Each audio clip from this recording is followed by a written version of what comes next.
Assalamualaikum warahmatullahi wabarakatuh. Bismillahirrahmanirrahim. Alhamdulillahi rabbil alamin. Wa bihi nasta'inu ala umuri dunya waddin. Wa nusalli wa nusallimu ala ashrafil anbiya'i wal mursalin. Sayyidil awwalin wal akhirin. Sayyidina wa habibina wa syafi'ina Muhammad ibn Abdillahil amin. وعلى آله وصحبه الغر الميامين ومن تبعهم بإحسان إلى يوم الدين سبحانك لا علم لنا إلا ما علمتنا إنك أنت العليم الحكيم رب اشرح لي صدري ويسر لي أمري واحلل عقدة من لساني يفقهوا قولي أما بعد.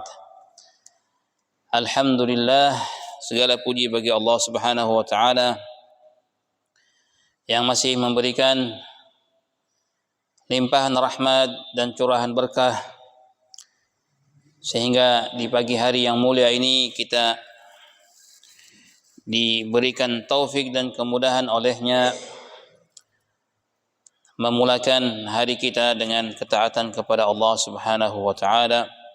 Mudah-mudahan Allah taala memberikan kita hakikat salat dan istiqamahkan dalam melaksanakan salat berjamaah, dan mudah-mudahan ibadah-ibadah yang lain pun diterima di sisi Allah Ta'ala. Amin ya Rabbal Alamin.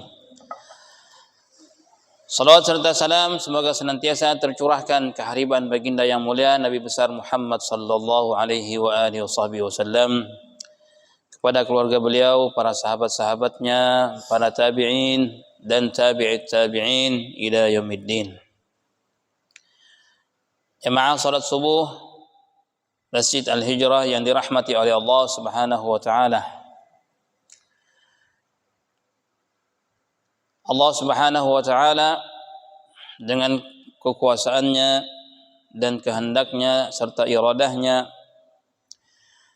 telah menetapkan dalam kehidupan ini bahwasanya dalam waktu ataupun juga tempat diberikan keistimewaan oleh Allah Subhanahu wa taala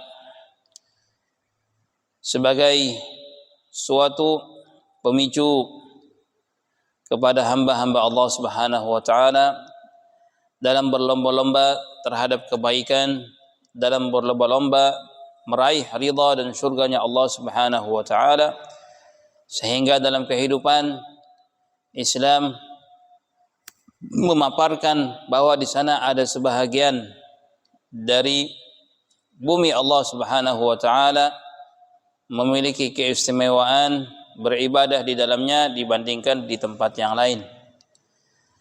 Sebagaimana Allah Subhanahu wa taala memuliakan masa dan bulan antara satu dengan yang lain, dan juga Allah Subhanahu wa taala menjadikan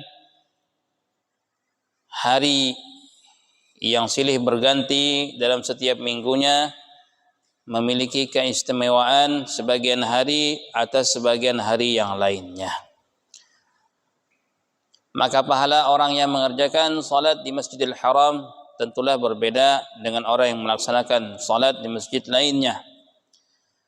Begitu halnya yang melaksanakan salat di Masjid Nabawi, dia akan mendapatkan pahala melebihi masjid yang lainnya. Begitu juga Baitul Maqdis. Mudah-mudahan Allah Subhanahu wa taala segera dan menolong ikhwan saudara-saudara muslim kita di sana, insyaallah dikembalikan Baitul Maqdis kepada kaum muslimin sebagaimana janji Allah Subhanahu wa taala. Di tempat-tempat tersebut telah dibedakan oleh Allah Subhanahu wa taala karena kemuliaan tempatnya, karena kemuliaan suasana dan lingkungannya. Allah sendiri telah mengistimewakan tempat tersebut. Sebagaimana kita mengetahui bahwasanya dalam setahun bulan Ramadan adalah bulan terbaik, bulan yang memiliki keutamaan, memiliki keunggulan dibandingkan dengan bulan-bulan yang lainnya. Maka sama halnya lah juga di setiap minggunya, maka Nabi bersabda, Sayyidul ayyami yaumul jum'ah. Penghulu atas segala hari adalah hari Jumat. Maka hari Jumat adalah hari yang mulia, sehingga kan tidaklah dinamakan Jumat yang bermaknakan mengumpulkan, berkumpul, melainkan berkumpulnya pada hari tersebut keutamaan dan fadilah yang tidak didapati pada hari-hari lainnya. Hari yang dahulunya dikenal dengan Yaumul Arubah. Sebelum datangnya Islam, hari Jumat itu namanya hari Arubah. Arubah berkumpulnya orang-orang Quraisy di tempat-tempat perkumpulan mereka seperti pasar ataupun di sekeliling Ka'bah, berkumpul mereka di hari tersebut. Dan di antara kebiasaan yang dilakukan oleh salah satu daripada nenek moyang baginda yang mulia sallallahu alaihi wasallam, yaitu kakek beliau yang bernamakan Ka'ab bin Lu'ay. Ka'ab bin Lu'ay apabila hari Arubah, dia akan berkhutbah di hadapan orang-orang Quraisy. Khutbahnya bukan khutbah seperti tempat yang disediakan ataupun ada salat, melainkan khutbah ketika itu adalah hanya ceramah ataupun peringatan di tengah pasar, di tengah-tengah perkumpulan-perkumpulan, maka akan berpidatolah Ka'ab bin Lu'ay, salah seorang nenek moyang Nabi sallallahu alaihi wasallam. Dan sebelum diutusnya Rasulullah, Ka'ab bin Lu'ay akan menyampaikan dalam pidatonya tentang apa yang ada dikandung dalam agama Islam itu sendiri, tentang keselamatan, tentang perdamaian, tentang kemanusiaan. Itu adalah suatu fitrah yang telah dimiliki orang-orang terdahulu sebelum datangnya Islam. Islam menguatkan, Islam mengukuhkan sifat-sifat yang baik yang dikenal sebelum datangnya Islam itu sendiri. Akhirnya Ka'ab bin Lu'ay itu sendirilah yang telah merubah hari Arubah dengan hari Jumat. Beliaulah yang menamakan hari Arubah ketika itu dengan hari Jumat. Jumat artinya berkumpul. Berkumpulnya keistimewaan dan keutamaan di hari tersebut yang tidak dimiliki oleh hari lainnya. Kemudian juga dinamakan hari Jumat karena ketika itulah daripada dikumpulkannya dan dibentuknya penciptaan Abul Bashar, yakni manusia pertama, yaitu Sayyiduna Adam alaihi salatu wassalam. Fihi khuliqa Adam, kata Rasulullah sallallahu alaihi wasallam, di hari Jumat itu diciptakannya Nabi Adam. Ya. Maksudnya apa? Dikumpulkan anggota tubuhnya ini sehingga sempurna, lengkap. Dinamakanlah hari tersebut juga dengan hari Jum'ah, harinya berkumpul. Dan juga menjadilah istilah sekarang berkumpulnya setiap kaum muslimin di hari itu untuk mendengarkan khutbah, untuk bersama-sama silaturahmi. Dengan hikmahnya hari Jumat, kesibukan yang telah membuat antara seseorang dengan keluarganya, kerabatnya, bahkan jirannya jarang bertemu dan berjumpa, maka di hari Jumat itu mereka akan bertemu. Hari Jumat itu mereka akan saling silaturahmi satu dengan yang lain. Hari yang penuh berkah, yang mana setiap muslim harus mempersiapkan untuk datangnya hari tersebut. Nah, dan juga disebutkan dalam hadis, hari Jumat hari di mana Adam diciptakan dan juga dimasukkan ke dalam surga dan dikeluarkan dari dalam surga, dan hari kiamat kelaknya pun juga bertepatan dengan hari Jumat. Hari Jumat itu akan terjadinya kiamat. Di antara keutamaan yang harus diperhatikan oleh setiap muslim dan adab-adab yang berkaitan dengan hari Jumat sehingga dia memberikan perhatian yang khusus kepada hari Jumat ini, Imam Ghazali mengatakan mempersiapkannya hari Jumat itu adalah sebelumnya, sehari sebelumnya, hari Kamis, ya. Hari Kamis menjelang daripada malam Jumat, maka setiap muslim harus mempersiapkan dirinya untuk menyambut malam tersebut. Menyambutnya dengan penuh kegembiraan, mempersiapkan dirinya dengan ibadah-ibadah yang telah disyariatkan oleh baginda Nabi sallallahu alaihi wasallam. Maka di malam Jumat kita disunnahkan untuk memperbanyak bersalawat dan mengucapkan salam kepada Nabi sallallahu alaihi wasallam. Aksiru alayya minas salati fi lailatul gharra wal yaumil azhar, kata Rasulullah. Perbanyaklah kalian untuk bersalawat kepadaku di malam al-gharra, malam yang penuh dengan keberkahan, yaitu malam Jumat, wal yaumil azhar, pada hari yang penuh dengan suasana yang indah. Maka perbanyaklah salawat kepadaku, kata Rasulullah sallallahu alaihi wa alihi wasallam. Di malam Jumat afdal, sebagaimana Nabi sallallahu alaihi wasallam mencontohkan, maka dalam salat Isya disunnahkan imam membaca Sabbihisma rabbikal a'la, ataupun juga membaca surah Al-Jumu'ah, dan pada rakaat kedua Al-Ghasyiyah ataupun Al-Munafiqun. Nah, sehingganya banyak di beberapa kawasan, beberapa tempat, kalau malam Jumat itu orang membaca maulid-maulid yang ma'ruf itu, ya, ma'ruf Habsyi, maulid Habsyi ataupun maulid Dibai, maulid Barzanji. Orang-orang tua dulu itu kalau sudah malam Jumat biasanya itu membaca maulid-maulid yang menceritakan tentang sirah Nabi sallallahu alaihi wasallam. Kenapa di malam Jumat dibacakan? Karena dalam maulid itu akan bersalawat. Ya enggak? Dalam maulid ini kita bersalawat. Attirillahumma. Nah, ini berdoa kepada Allah supaya bersalawat dan salam kepada Nabi sallallahu alaihi wasallam. Ya. Dan juga membaca maulid di malam Jumat tidak juga mengandung makna mengkhususkan maulidan itu di malam Jumat, sebagaimana pemahaman sebagian orang, sehingga mengatakan bahwasanya sebagian kaum muslimin ini mengkhususkan maulid di malam Jumat dan mengkhususkan suatu amalan yang tidak dikhususkan Nabi, suatu bid'ah, suatu hal yang baru. Padahal orang yang membaca maulid apapun jenisnya di malam Jumat tidak sekalipun mengaku ataupun mengatakan maulid itu dibaca malam Jumat saja, malam lain tidak boleh.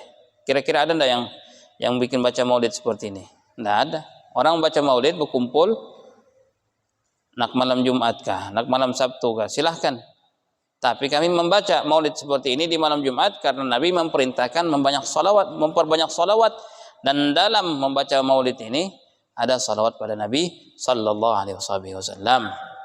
Yang tidak boleh mengkhususkan adalah malam Jumat saja, malam lain tidak boleh. Nah, ini yang tidak boleh, ini yang dilarang kalau mengkhususkan. Yang lebih parah ini kalau menebak. Wah, bisa ini malam Jumat saja bersalawat, malam lain tidak ada. Ini tidak boleh dalam syariat ini. Ini siapa kita malam Jumat itu mewajibkan malam lain tidak boleh? Silahkan. Sama orang yang berpendapat bangsa bulan Rabiul Awal hari itu tiap-tiap hari orang bermaulid siang malam, ini bisa, ini bid'ah. Kenapa? Karena mengkhususkan maulid di bulan Rabiul Awal saja. Ya. Tidak ada orang berpada kita mengkhususkan maulid di bulan Rabiul Awal. Bulan lain silahkan. Nak bermaulidan di bulan lain silahkan. Tapi kita memperingati hal tersebut karena ini bulan kelahiran Nabi. Tidak ada siapapun yang mengatakan bahwasanya Rabiul Awal saja, lain bulan ini tidak boleh bermaulid, tidak boleh bersalawat. Adakah kira-kira orang berpendapat demikian? Tidak ada yang berpendapat demikian. Selama hal tersebut dikerjakan sesuai dengan aturan dan anjuran syariah, maka hal tersebut adalah sangat ditekankan dan digalakkan dalam agama Islam.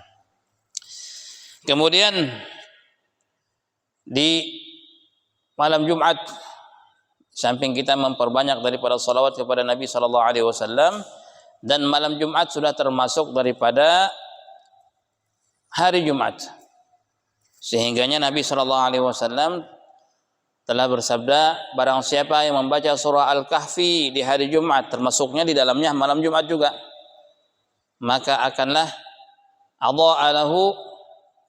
maka akan datanglah cahaya, akan bersinar antara Jumat itu dan Jumat yang berikutnya. akan diberikan cahaya oleh Allah. Dalam riwayat yang lain, akanlah diberikannya cahaya yang bersinar dari tempatnya berada sampai ke Baitul Atiq. Baitul Atiq ini adalah di depan Ka'bah Al-Musyarrafah.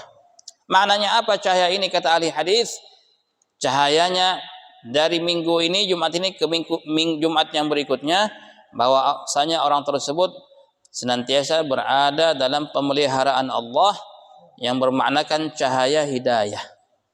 Ya, lihat orang yang mudah, yang sering mengamalkan membaca surah Al-Kahfi di hari Jumat ataupun malam Jumat, itu untuk beribadah sepanjang usbu', sepanjang minggu itu mudah.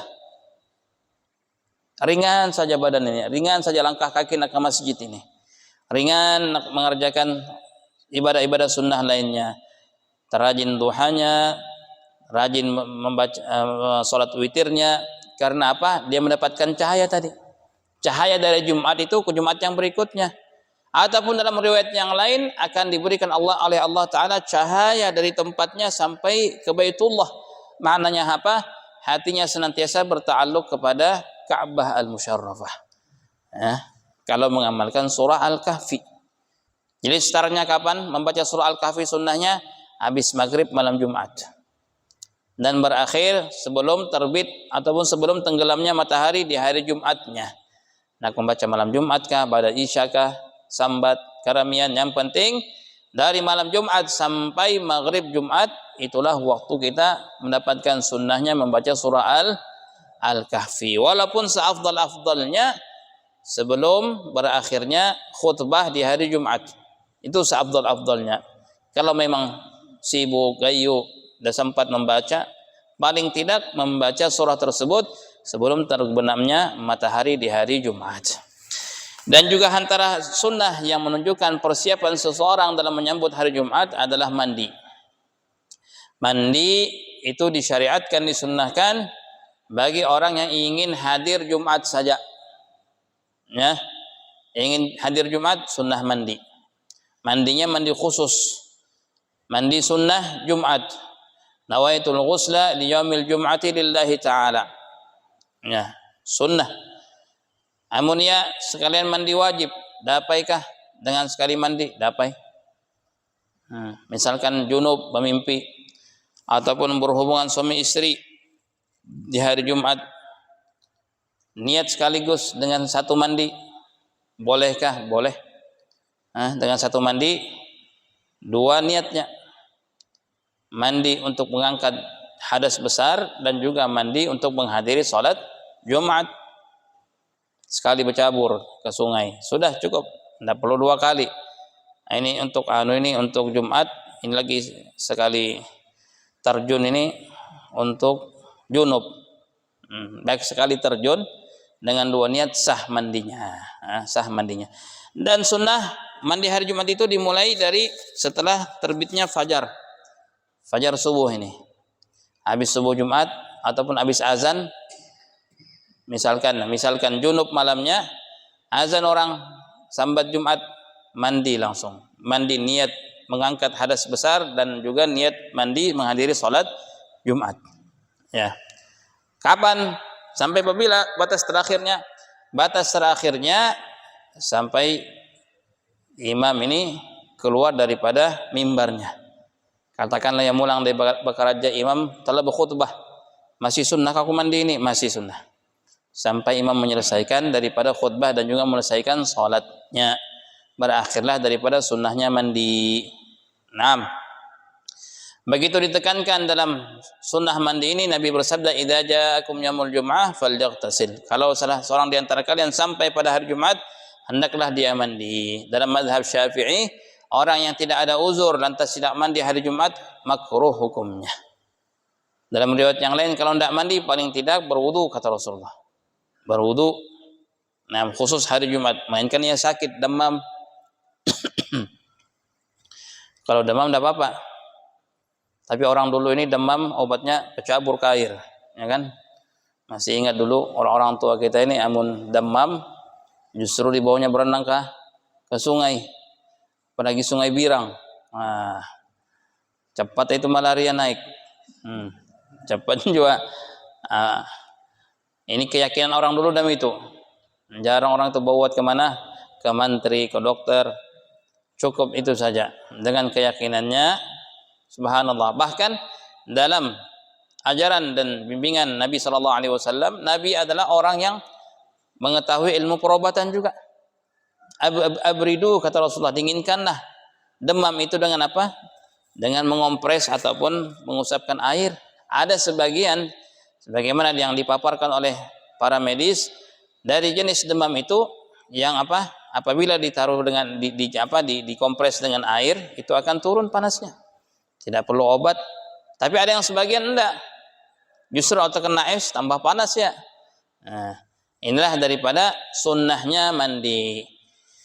Dan juga disunnahkan pada hari Jumat menghadiri Jumat, orang yang wajib baginya menghadiri salat Jumat untuk mendapatkan sunnah tabkir. Tabkir ini artinya apa?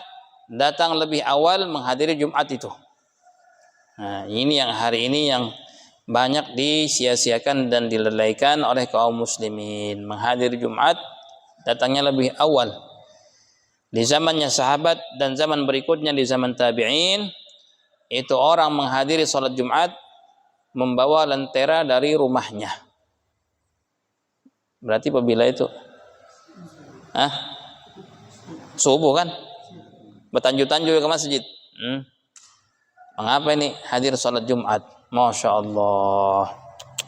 Lawasnya di masjid beramalan.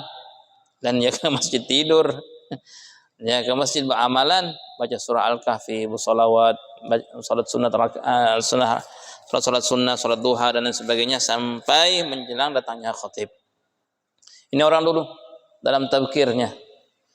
Sayyidina Ibnu Mas'ud suatu ketika bergegas cepat-cepat ke masjid. Sangkanya yang paling pertama sampai di masjid, ada 3 orang unduk-unduk. Wah, ini. Akhirnya beliau dinya Ibnu Mas'ud, subhanallah. Ibnu Mas'ud, tidak malukah engkau dengan orang yang telah engkau menjadi orang keempat sampai di masjid ini? Malu. Lain ke-40 lah. Lain yang ke-50. Yang keempat. Jadi orang keempat Ibnu Mas'ud, akhirnya beliau mengitab. Mengitab ini artinya menyalahkan dirinya. Kenapa sampai terlambat menjadi orang keempat ke masjid? Apa keutamaannya? Duluan ke masjid ini apa keutamaannya? Allahu Akbar. Di antara keutamaannya Nabi bersabda, "Man ghassala waqtasal." Barang siapa yang memandikan, maknanya memandikan di sini di antara maknanya adalah menjadi asbab istrinya mandi, ya. Sehingga sebagian ulama mengatakan kalau orang lagi bujang belum dapat fadilahnya ini. Karena mana ghassala ini artinya adalah membuat bukan dia saja mandi. Ibaratnya itu melaga juga kawal ini mandi dan itu sama-sama mandi. Sehingganya disunnahkan berhubungan suami istri itu di hari Jumat, ya. Baik malam ataupun siangnya. Kira-kira ini baik daripada telah paham kaparais. Habis itu waqtasal wabakkara wabtakar, mengajak orang lain untuk datang lebih awal dan juga dia sendiri berangkat lebih awal. Kemudian memakai wewangian sunnah. Wa masya wa lam yarkab, pergi ke salat Jumat kata Rasulullah berjalan batis, tidak menunggang. Maka Nabi bersabda, setiap langkahnya adalah pahala ibadah setahun. Apa ibadah setahun? Bangun malam dan berpuasa di siang harinya. Setiap langkahnya ibadah setahun. Alim ulama hadis mengatakan, hadis dalam fadilah amal yang paling sahih adalah hadis ini, yang paling sahih. Terkadang dalam fadilah amal hadis yang dhaif ada, ya. Ada yang betul-betul dhaif, tetapi sesahih-sahihnya hadis yang diriwayatkan tentang keutamaan beramal, fadilah amal adalah hadis berjalan ke masjid di hari Jumat dan datang lebih awal. Setiap langkahnya pahala ibadah bangun malam dan juga berpuasa di siang harinya setahun lamanya. Allah. Kalau 200 langkahnya 200. Usahakan, apalagi yang rumahnya tuku dengan masjid. Jangan bersepeda motor jalan batis supaya mendapatkan pahalanya ini. Makanya orang dulu kalau pergi ke masjid sholat Jumat, melangkah kakinya itu pendek-pendek, lambat-lambat demi itu. Supaya apa? Supaya banyak langkahnya, lambat-lambat. Bahkan dalam zaman tabi'in ada orang yang rumahnya tuku dengan masjid, pintunya kelilinginya masjid, kelilinginya supaya dapatkan apa? Dapatkan fadilah tadi. Ya. Takut ketinggalan khutbah. Amun datang awal insyaallah tidak ketinggalan. Amun tak ada ketinggalan paksa bawa motor. Makanya orang terdahulu datangnya menghadiri salat Jumat di awal waktu. Dan Nabi SAW bersabda, barang siapa yang datang pada waktu yang pertama, seolah-olah dia mendapatkan pahala, samalah dengan mendapatkan pahala bersedekah atau berkorban dengan seekor unta. Ya. Datang di waktu yang kedua seperti berkorban dengan seekor sapi. Datang pada waktu yang ketiga seperti bersedekah atau berkorban dengan seekor kambing. Yang keempat seperti seekor ayam. Yang kelima seperti telur. Seperti sebutir telur. Masya Allah. Maka jauhlah perbandingan orang yang berkorban dengan unta yang juga dengan telur. Apakah makna waktu pertama, waktu kedua, waktu ketiga sampai waktu kelima ini? Bukan orangnya lah. Orang pertama kalau sudah dapat 5 sudah tidak dapat bagian. Baik telur cacak tidak dapat juga. Apa istilahnya ini kan ada lagi kan anwalus dari telur manuk ini. Tidak ada lagi sudah ini. Last terakhir sudah. Bukan hitungan orangnya, tetapi waktu dalam sehari itu dibagi menjadi 5. Dibagi 5 fi sa'atil ula, katakanlah mungkin di antara jam 6 atau habis sembahyang subuh ini mungkin setengah 6 sampai setengah 7 dan itu. Kemudian dari setengah 7 setengah 8 setengah 9 dan itu. Jadi dibagi menjadi 5. Nah, dari dalam sejam itu dia akan termasuk golongan mana? Golongan unta kah, sapi kah, kambing kah, manuk ataupun telur. Kalau khatib sudah naik kata Rasulullah ke atas mimbar, malaikat yang menulis di depan pintu langsung masuk ke dalam. Masuk ke dalam menghadiri daripada khutbahnya khatib. Kalau sudah terlambat tidak ada lagi ditulis pahala untuknya menghadiri salat Jumat. Nah, bahkan ajibnya dalam riwayat Baihaqi dan lainnya, Nabi bersabda, sesungguhnya Allah memiliki malaikat-malaikat yang menulis berada di pintu-pintu masjid yang di mana di sana dilaksanakan salat Jumat. Dan malaikat ini yang menulis ini bertanya satu dengan yang lain, kalaulah ada daripada satu orang yang biasa datang ke masjid itu datangnya awal waktu. Ketika hari itu dia datangnya lambat. Maka kedua malaikat ini bilang, mana si fulan ini tidak datang, biasanya datang cepat ini. Ya Allah, malaikat mendoakannya. Ya Allah, kalaulah yang menghalangi dia datang adalah urusannya, maka cepatkanlah selesaikan urusannya ya Allah. Ya Allah, kalaulah yang membuat dia terlambat datang sebagaimana biasanya karena utangnya, maka tunaikanlah utangnya itu ya Allah. Ya Allah, kalaulah sebab yang membuat dia datang terlambat sebagaimana biasanya sakit, maka sembuhkanlah dia ya Allah. Masya Allah. Didoakan, dirindukan oleh malaikat. Hebatnya ini. Orang yang datang awal gimana ke masjid menghadiri salat Jumat, dirindukan oleh malaikat dan didoakan oleh malaikat. Mana si Anulillah biasanya jam 6 ini telah datang ini. Langsung didoakan, ya Allah, amun sakit sembuhkan cepat ya Allah. Amun banyak utangnya cepat selesaikan ya Allah hutang-hutangnya ini. Didoakan oleh malaikat. Gara-gara apa? Gara-gara biasa hadir ke Jumat di awal waktu. Perlu kita amalkan ini. Amalkan sehingga di antara salafus saleh mengatakan kalau orang menghadiri salat Jumat subuh berjamaah sambil berjalan dari rumahnya itu niat tabkir. Niat untuk datang awal Jumat. Walaupun habis sembahyang subuh mulang. Paling tidak dia mendapatkan pahalanya itu. Paling tidak mendapatkan pahala itu. Ya. Siapa di antara kita dari subuh tadi dari rumahnya ke masjid kita ini niat untuk tabkir, ya. Kalau dia takbir, tercatatlah pahala orang yang datang awal di hari Jumat menghadiri salat Jumat. Allah la ilaha illallah Muhammadur Rasulullah sallallahu alaihi wasallam. Di antara hal yang disunnahkan juga di dalam salat Jumat sebelum menghadiri salat Jumat adalah mandi tadi dan memakai wewangian. Memakai minyak harum. Minyak harum dengan tujuan bahwasanya Nabi sallallahu alaihi wasallam menggalakkan dan mensunnahkan untuk memakai minyak wangi khususnya di hari Jumat. Naam. Dan juga dari sini disimbatkan oleh para fuqaha dalam setiap perkumpulan kaum muslimin dalam bentuk apapun, majelis, musyawarah, rapat dan lain sebagainya, disunnahkan untuk apa? Memakai wewangian. Karena dengan memakai wewangian ini akan membuat orang yang ada di sekeliling kita akan merasa nyaman. Di samping juga para malaikat yang hadir bersama kita akan senang dengan bau-bau yang wangi. Malaikat sungguh tidak suka dengan bau-bau yang tidak sedap. Jangankan malaikat, namun kita anda mandi saja, kawal di sebelah ini hilang khusyuknya. Woi, orang ini kan, apalagi baru habis menyangi jukut. Nah, ataupun habis orang dulu mengambau,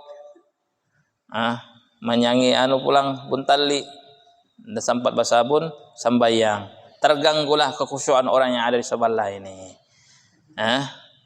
Bukankah kita ingin orang ini nyaman, orang ini khusyuk dalam sembahyangnya? Oh, harumnya orang inilah, masya Allah. Orang mencium juga, mendoakan, masya Allah. Purinya ini, minyak wanginya ini. Namun bau orang khusyuk, bakutuk dalam hati juga. Orang ini nak bertamu, nak bersalaman, dan nyaman juga. Maka jadilah orang yang senantiasa membuat orang yang lain itu gembira, senang, walaupun hanya dengan bau wanginya kita.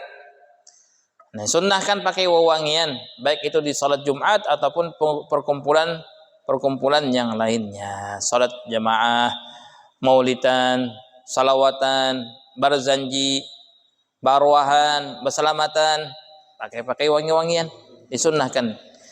Kemudian juga memakai pakaian yang putih untuk salat Jumat, ya. Pakaian putih. Amun ada tidak apa-apa. Afdalnya adalah memakai pakaian yang putih.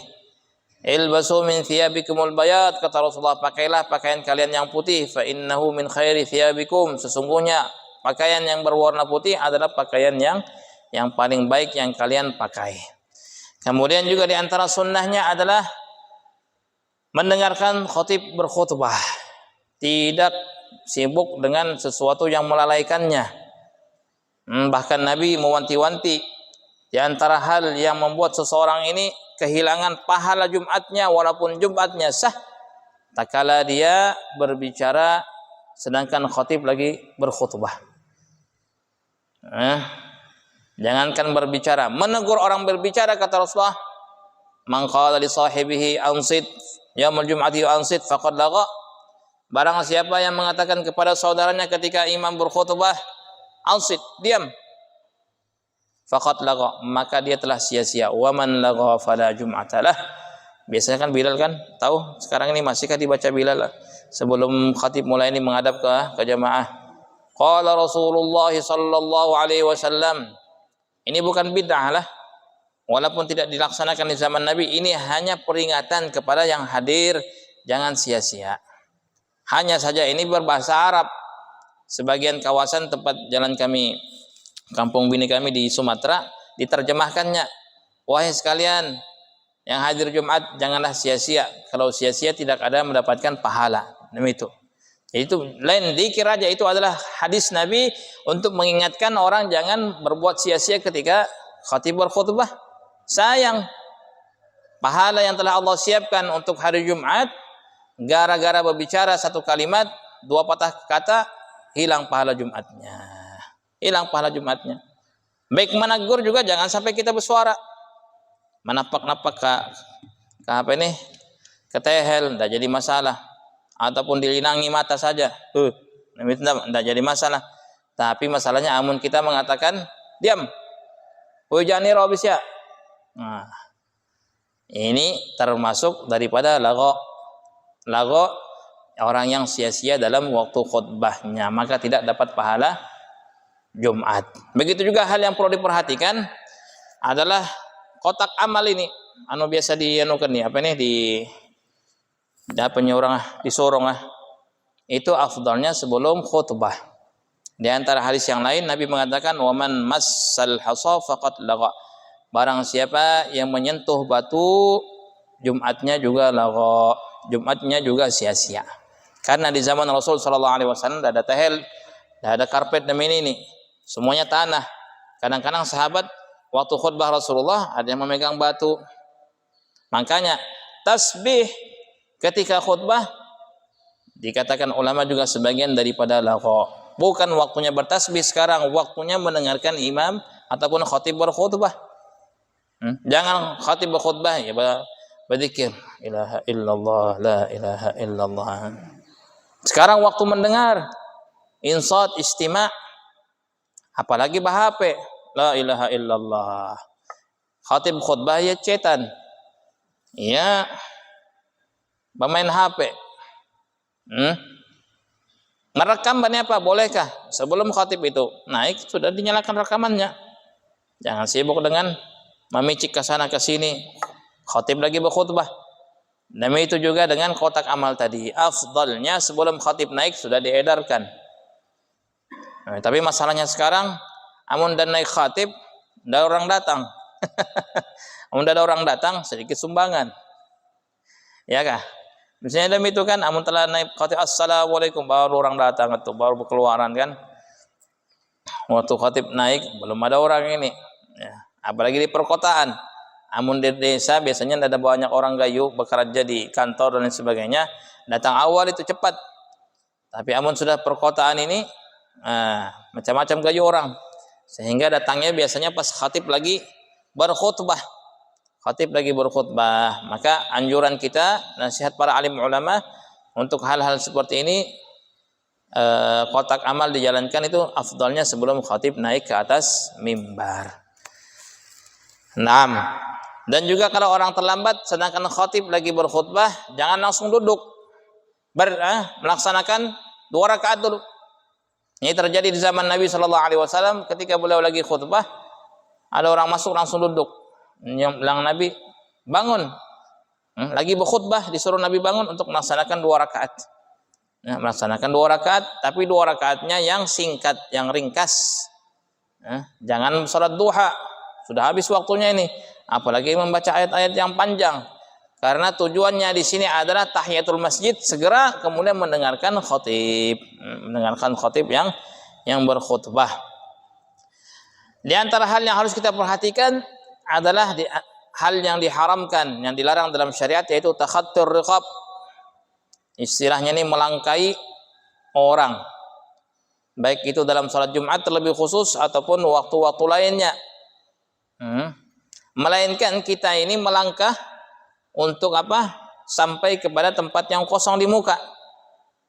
Takhattur riqab yang diharamkan oleh Nabi sallallahu alaihi wasallam adalah mengangkat kaki sampai ke atas pundak orang yang kita lalui. Ini yang diharamkan. Amun bersunut batisnya orang berau itu tidak jadi masalah. Minggir, minta maaf nak lalu, nak lewat batisnya naik ke atas ini. Ini yang diharamkan. Jadi kalau sudah sampai batasan atas pundak kata fuqaha, maka itu hukumnya termasuk yang dilarang Nabi sallallahu alaihi wasallam yang dikenal dengan takhattur riqab. Ya, ini melangkai leher istilahnya. Kalau ada yang kosong di muka, saf pertama, saf kedua diperbolehkan. Kita menembus. Kalau memang penuh sudah duduk di mana kita ada tempat, duduklah di situ sebagaimana Nabi sallallahu alaihi wasallam yang penuh tawadhu'nya, kalau sudah sampai majelis di mana di situ beliau sampai di depan penuh duduk Rasul sallallahu alaihi wasallam. Ya, kadang-kadang sahabat melihat Rasul kemudian mempersilahkan Nabi untuk duduk di depan sallallahu alaihi wa alihi wasallam.